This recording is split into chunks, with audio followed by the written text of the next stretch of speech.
Hindi ba kayo nagtataka kung ano ibig sabihin ng WTS, 2UE, tapos UK? Ang matagal ko na rin napapansin to. Pero para sure no, nag-review na rin ako kanina, tsaka nag-spray na rin ako sa balat para makita ko yung pinagkaiba nung sa paper tsaka sa skin, no? So, ganun talaga. Iisa lang yung resulta. Itong si WTS 2UE UK, mas lighter, mas smoother, mas subtle yung amoy niya. Parang ano siya kumbaga, yung scent niya, ano lang, ganun, paalon-alon. Ito namang batch 2021 pababa. Mas strong, mas rugged. Kumbaga, dire-diretso biglang may gaganon, 'di ba?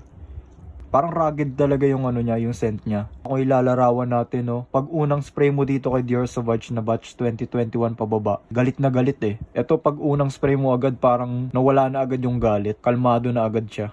Ito, mas pinasmooth yung amoy nito. Doon sa mga may ayaw nung masyadong aggressive na pabango, mas matitripan nila tong batch 2022 kesa dito. Ito, napansin ko dito, mas aggressive to. Dati, na-test ko na rin yung performance nila, no? 6 to 7 hours yung performance nito. Ito namang mga batch 2021 pababa, 8 hours mahigit.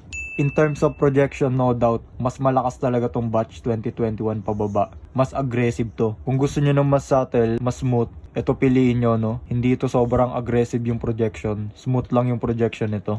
So parang ang nangyari talaga, sinunod nila yung parang reklamo ng mga karamihang tao, no? Ano ba yan yung Sauvage? Sobrang lakas masyado. Sobrang aggressive. Feeling ko, no, tinone down nila ng konti or nireformulate nila ng konti. Hindi natin alam. So, ayan no, sa mga naghahanap ng Dior Sauvage, meron na kayong option kung gusto nyo ng mas aggressive, rugged, mas malakas mag-project, mas loud. Ganito yung pipiliin nyo mga batch 2021 pababa na walang nakasulat na WTS UK. Kung gusto nyo naman nung mas smooth, no, mas hindi masakit sa ulo, mas friendly, ito yung piliin nyo, itong may WTS UK. So, yun lang. Peace out.